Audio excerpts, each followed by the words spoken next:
Hi there, welcome to the podcast series, The Role of Coaching in HR. I'm Colin Newbold, and in this series I feature the backroom stars of HR. These are people officers in medium-sized organisations who are quietly making it easier for their employers to achieve success. Now, many of them will be new to you, and in each episode I invite them to share their story and some of the challenges they've overcome in their journey so far. Now, the series is sponsored by the coaching platform findmecoaches.com, and so I also get my guests talking about what coaching they may have received, how they've used coaching in their careers, and how coaching is being deployed inside their organisation. I really hope you enjoy it. Let the episode begin. So, hi everyone, welcome to another episode from the Role of Coaching in HR series, a podcast series. Now, today I'm joined by a lady who is transforming HR and leadership, talent in general. And she's based in the Milwaukee area in the US. So she's coming to us from a long, long way. Amy Leschke-Kahle is the founder and principal advisor of Next Practice Advisors.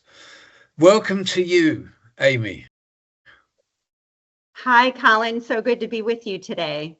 Good. I'm sorry, just for the viewers, I'll disclose the full transparent truth about this. This is the second time we've done it, because the first time, for whatever reason, my recording equipment failed miserably. So poor old Amy's had to come through this for a second time, but at least we get to know each other a bit better this time. Well,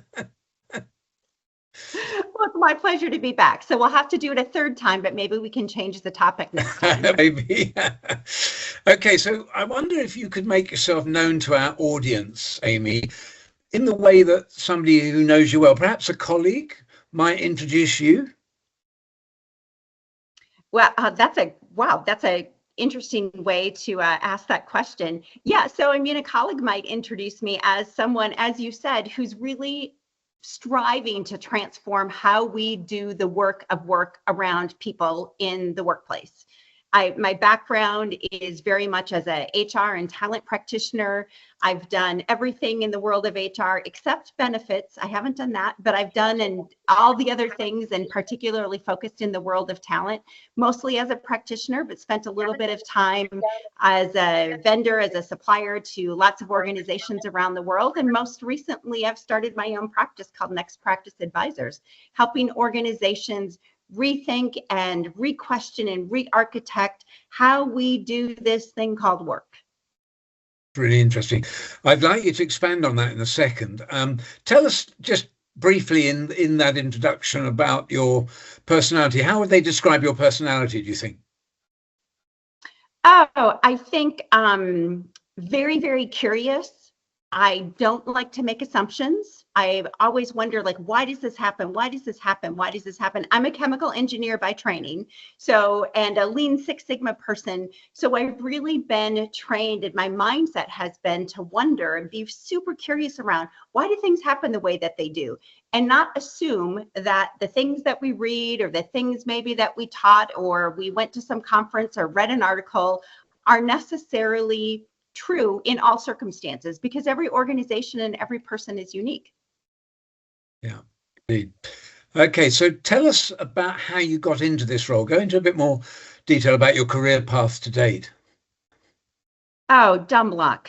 I mean, like so many of us, we start off on one thing. I started off as a chemical engineer in the pulp and paper industry. And as happens so often, things just sort of happened, which is an interesting conversation around career planning, because so many of us have a plan or set out with a plan, but yet our trajectory turns into something very different. And that's exactly what happened with me. Opportunities presented themselves and I said, oh, that sounds interesting. I don't really know what I'm doing, but I'll try that. And that's how I got into the world of HR, and really thinking again about work and taking an engineer's mindset around data, around process, to how we do as humans, how we do work. Yeah. So given that you've started as a chemical engineer, what are some of the challenges you've faced getting into a role in HR, in people? I mean, how did you do that? How did you overcome those challenges?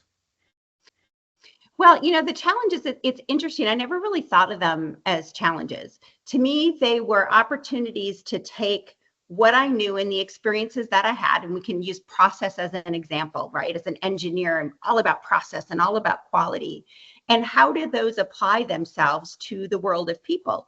And a great example of that is kind of something that I'm going to say has kind of become one of my guiding principles, is that we need just enough process, but not too much. So we have to allow for room for the idiosyncrasies of, we could take the paper industry, of how much humidity happens to be in the factory, what time of year is it, what is the raw material composition, is it different than what was yesterday, and what happens to those quality things. Same thing is true of people. There may be some things that are similar for all of us, but we're all different and unique and have idiosyncrasies, and not good or bad. It's not a judgment call. It just is. So when we try to apply what many of us would consider rules, oftentimes those rules don't apply in every situation. Just like if it happens to be really humid in a paper factory, the paper and the machinery is going to behave differently, just like us as people. If we're having a bad day or something's going on outside of work, that's going to impact us and influence how we show up at work. So if we think about work and humans not as this monolithic, there are always set rules to how we do things, all of a sudden it becomes this world of, well, isn't that interesting? I wonder why that is. And what might we do in this situation versus that situation? And Colin is very different than Amy. So perhaps we need a different approach with Colin than we would with Amy. So to me, in my brain, it all works the same way. You think about chemical engineering as it's a field, a profession, a craft in which there's really hard problems that are difficult to solve, and we can't see them. You can't see what's happening inside of that piece of paper. Just like with you and I don't know what's happening inside of you. I don't know what happened yesterday or what's happening outside of the work environment. So to me, it's all the same thing. It all works the same way. Yeah, that's a good point. Good way of looking at it. Well, this podcast series is sponsored by the coaching platform findmecoaches.com. So I'd like to ask you, Amy, I mean, coaching can look like a lot of different things in organizations. How do you think about coaching? In its simplest form, to me, I think about coaching in two big buckets. I think about that kind of, I always say, big C coaching, the formal coaching approach where we've got a programmatic approach. Perhaps it's an invitation kind of a program inside of an organization. And then I think about the little C kind of everyday coaching. And it's interesting, Colin, because I'm not a coach. In fact, I'm not a very coachy person at all. Yet, the benefit of those formal coaching programs are really clear to me as someone who has been a practitioner in the talent space for a long time. And the benefit, in fact, I would probably say in a lot of cases, it might even be more apparent, of that little C coaching, that everyday kind of coaching for those of us who are just kind of everyday employees and everyday managers. Both of those things together, when you have that coaching environment, when you have that mindset, if you will, inside of an organization, and when you have the programmatic coaching approaches, those more formal approaches, when you bring those two things together, that's kind of, I think, how organizations really directionally change where they're going and how they're doing talent. You've talked about line managers or managers having more coaching style conversations. That's coaching with a little c. But in your experience, what kind of impact does helping managers to be better coaches, what kind of impact does that have? Oh, it has a huge impact. And you think about, when I consider myself an everyday manager, I'm not the world's best manager, to tell you the truth. I'm that everyday manager person. I mean, I'm an engineer. I like process. People are kind of a different thing to me, but yet I've managed large groups of people and led large groups of people. So the impact of having managers who have a coaching mindset is huge. And when we think about little C coaching, well, what exactly is that? There's this big myth in the world of managership and leadership around feedback and how we're supposed to give everybody feedback. And that's the role of a manager. And I don't know about you, Colin, but I don't like to get feedback, because to me, feedback is telling me what I'm doing wrong. I don't really like to give it either. Like, that doesn't make me feel very good. So when I think about what does little C coaching look like to an everyday manager, who somebody, quite frankly, probably didn't want to be a manager, but they want to better support themselves and their family. And in so many organizations, despite the fact that we've talked about expert paths for a long, long time, still in a lot of organizations, it's the only way we can do that, is to better support ourselves and our family. We take on a team of people. We take on that responsibility.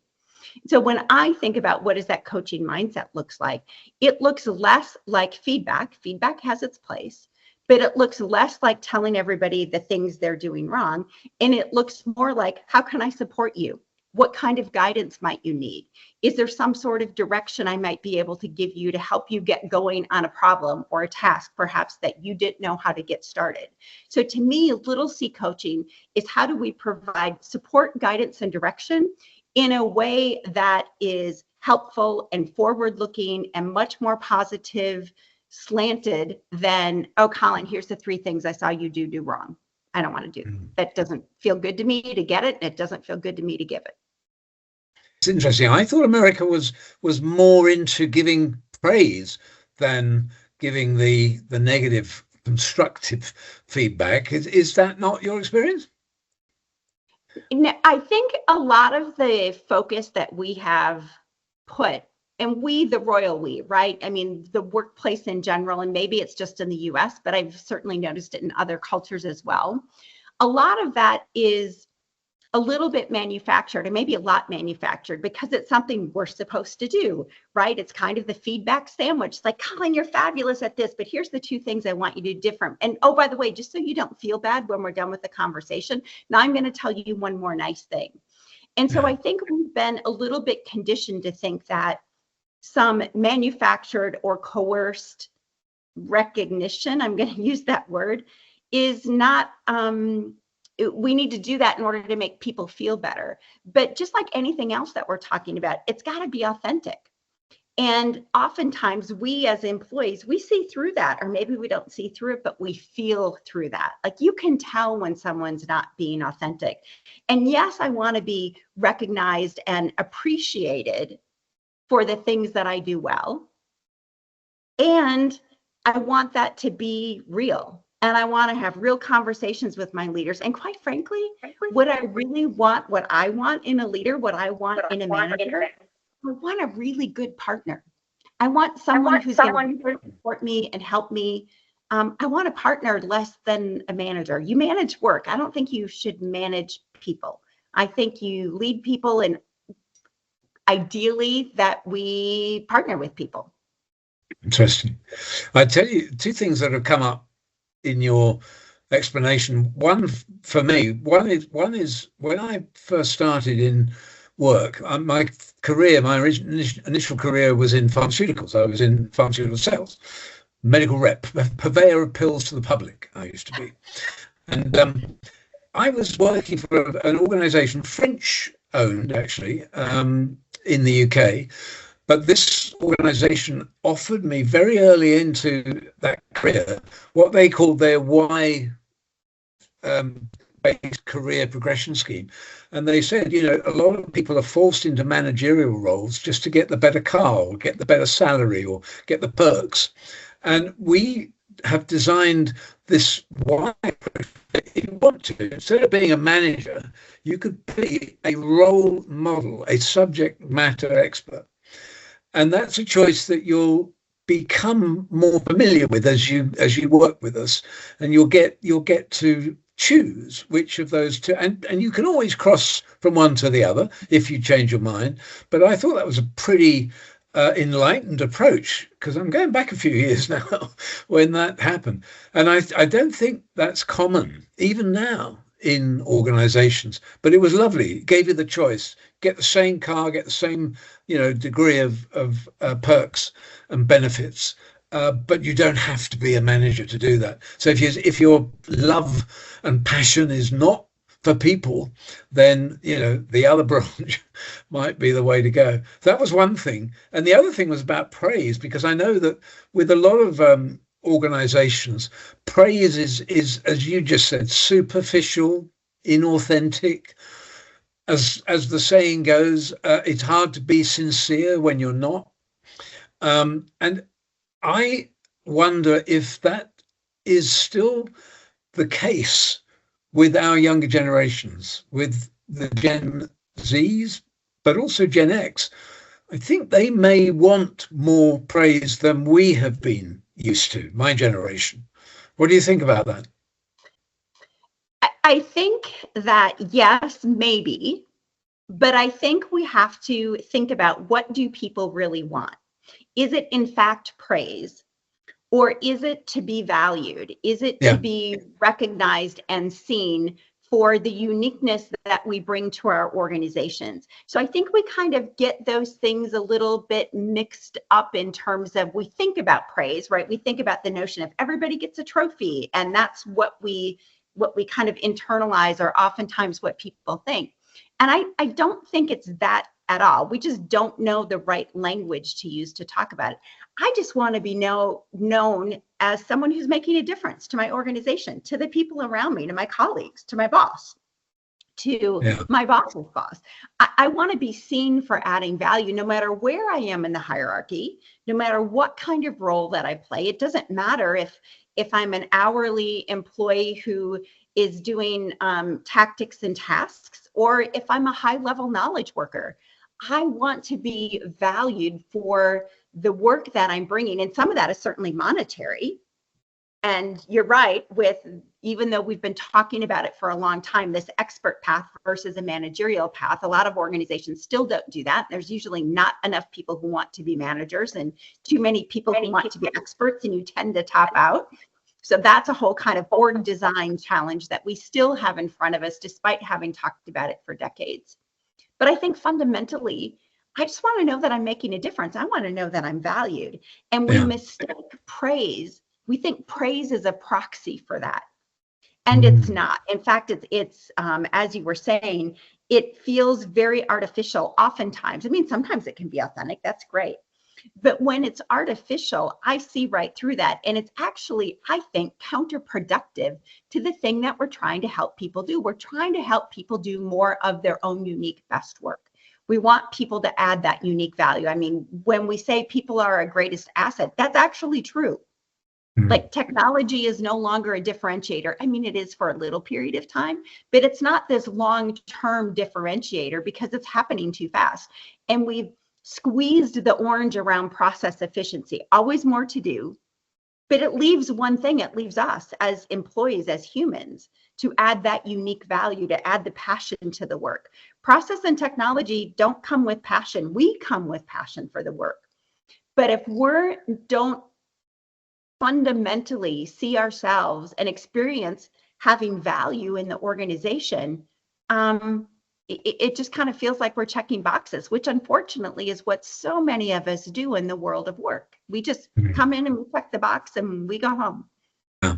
I love the way you've eloquently described what should be praise, or what it could be, which is, as you say, giving people the feeling that they're adding value, that they're being recognized and celebrated where possible, as opposed to that sort of insincere trophy giving, which if you're a fan of Simon Sinek, he believes has led to what we have with millennials, for some of the issues there. But it's sometimes, in my experience, a struggle to develop, not all, but some managers into coaches. I mean, what have you learned about how to accelerate that process?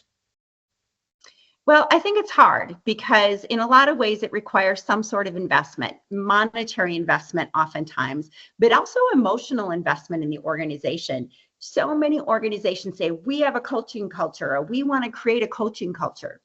And oftentimes what happens with that is we make some big investments in some sort of a program. I'm not saying that's a bad thing, by the way, but we stop at that investment. right? We'll send all of our managers through training, or we'll put something on a poster, or we'll have one of our organizational values reflect the fact that we want a coaching culture. But that's fine, and that might get you started. But it's got to be embedded. The practices, and even more important than the practices, the mindset has to be embedded in the organization. And that means everybody in the organization. That's not just reserved for middle managers to have a coaching mindset. It means it's got to be everybody in the organization, whether you lead people or not, whether you sit in a fancy office or not, whether you are doing task work or knowledge work, it doesn't matter. But that coaching mindset of how do we focus on what people do best? How do we do that in an everyday sense, not just a formal program, which is fine. We need that too. But how we think about each other, to me, is the fundamental, oftentimes missing piece of what a true coaching mindset is. It's how do I help Colin show up at his best? What does that look like? What is unique about Colin? What is the best approach for that? And one of the hard parts, I think, Colin, is there's not necessarily a true playbook for that, because we are unique. And oftentimes when we do a training program, whatever it's about, we assume that there's one method and that one method is going to work for everyone. And we know that's not the case. In fact, again, it's one of those things that tends to be counterproductive. So we kind of need to let people be grown-ups in a little way, probably in a big way, quite frankly. We need to let people be grown-ups and give them the space to talk differently and coach Colin differently than coaching Amy, because Amy's not a coachy person, but maybe Colin is a coachy person. And what does that look like? Having experts inside of the organization is a great way to kind of start that coaching mindset and sustain it, because starting it is one thing, but you've got to be able to sustain it. So having folks inside of organizations that are certified coaches, that do understand the fact that there's lots of different approaches, and to help us everyday managers figure out when do I use which, and to be able to phone a friend for help. We often assume that the manager should be able to do all this on their own. And they've got a whole bunch of stuff to do. They typically are doing their own work, plus they're leading a team of people, plus they're supposed to do all these yucky things like give people feedback and performance reviews, right? They have to do that stuff too. I'm a huge advocate for having some experts inside of the organization and encouraging managers and leaders to have a friend to call that internal coach to be able to say, hey, I've got this situation. Can you help me? And maybe AI is doing that in some cases. I think it is doing that in some cases, but also having that human being to reach out to and having it be okay to ask for help, particularly in those situations, really helps not only accelerate a coaching mindset, but sustain it as well. Yeah, that's nice. So you've talked about things that can be done to embed coaching into the culture. That's great. You've mentioned AI just then. What kind of impact do you think that the fast-paced advancements in AI are going to have on leadership and in employee development, Amy? Well, I think it's going to have a huge impact, just like it has on the entire workplace. And we've only seen the beginning of it. I can't imagine what this is going to look like in 5 or 10 years. And it is moving so incredibly fast. To me, the power of AI is going to be in personalization. And again, we're seeing these things already, but the ability to personalize based on not only maybe you pick a assessment of some sort, right? And whether it be your color or animal or whatever it might happen to be, or some group of letters that describes your style. Sure, that, but also the really unique individuality that we all bring. And AI, because it's able to know what we do, or perhaps know things that we've written, I think is going to be able to help in that personalization. The other place where it's going to be so powerful, again, we're starting, it's already available in some places, but it's going to get so much better, is conditionality. Knowing what's happening in the environment, what's going on in a particular place, what the context of something is, to be able to merge my own unique approach and things that work best for me as an employee and as a leader as well. But what are the conditions around me at this point in time? Are we having market challenges? Is there something happening inside of the organization? And then the context. Am I talking to a peer? Is it somebody who works on my team? Is it maybe a boss's boss and I have to do some, in quotation marks, managing up or have some communication? When we are able to have that true coach sitting on our shoulder all of the time that understands personalization and context and the conditions under which we need this help, and that it can not only respond when I ask it, which is kind of where we are today, but can proactively say, hey, you might want to think about this, Amy. Hey, I noticed this happening over here. Colin hasn't been as responsive as he usually is, or he perhaps hasn't been messaging you as frequently or messaging his peers as frequently. And by the way, I don't need to know the details of that, but it would be great to have a little prompt that would say, hey, you might want to reach out to Colin today. And here's a question power question you might want to start that conversation with. That would be amazing because we're all caught up in busyness, and to be able to have something that can remind us about what's important and give us some hints as to timing, as to when would be a good time to reach out to you, Colin, or whoever it might be, I think is going to absolutely be amazing. And in service of how do we help people do their own unique best work in service of helping our organizations thrive and succeed. That's my dream. Well, that's interesting because I think you know that we're developing an AI coach bot. It's very challenging, especially to get to the level that you've just described. I think one of the challenges is that the coach bot wants to give answers more than it wants to ask questions. So we need to change that. But we have got an AI agent that's helping us, and this requires us to train the bot, which is quite, it's a laborious process, but actually they learn amazingly quickly. And the other thing that is being introduced with this particular AI agent is a sentiment. So emotional responses, which hitherto have not been possible in, for example, large language models like ChatGPT doesn't do that. But it's still quite difficult to get the thing to ask questions rather than provide answers. So, yeah, it's a fast changing world. We want to be the first to get it right. We know we're not alone. In fact, my AI agent is working with others on this. But yeah, we're just got to be the best. So just watch this space. We'll come back to you when we're nearer that point. You did describe some of the things you want to see happening, but let's give you a Harry Potter wand. This is my last question, Amy. What would you like to see happening in people development specifically that isn't happening currently? Boy, there's probably a lot of things. One is what we kind of talked about in terms of coaching, but applying that to the entire employee development cycle. So the ability to help people continue to grow and develop in a way that works for them.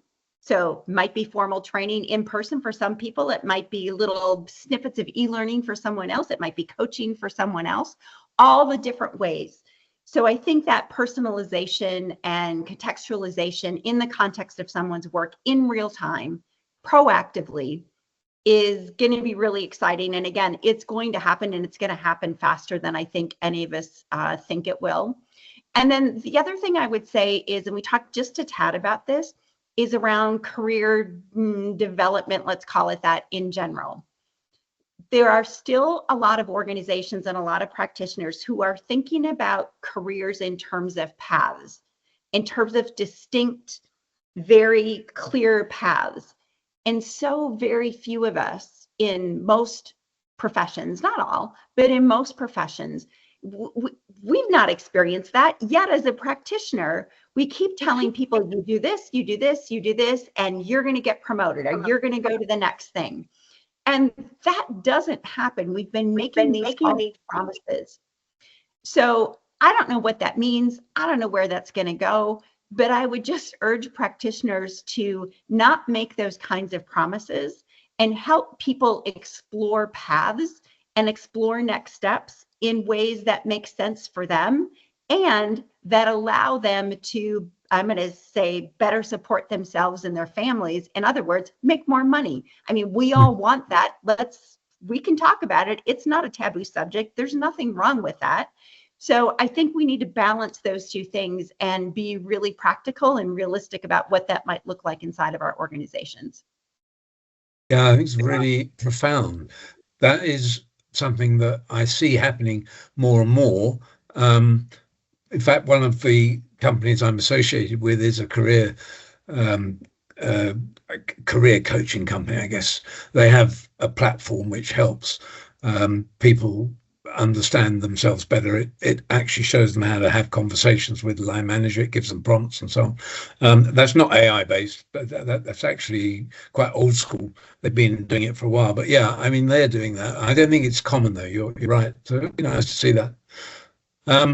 Well, I'm really impressed by some of the ways in which you've transitioned from being a chemical engineer through, your lean consulting, your Six Sigma, up to this business you have now. Just say a bit more about the sort of work you do at your next practice advisors. What are you typically working on and with?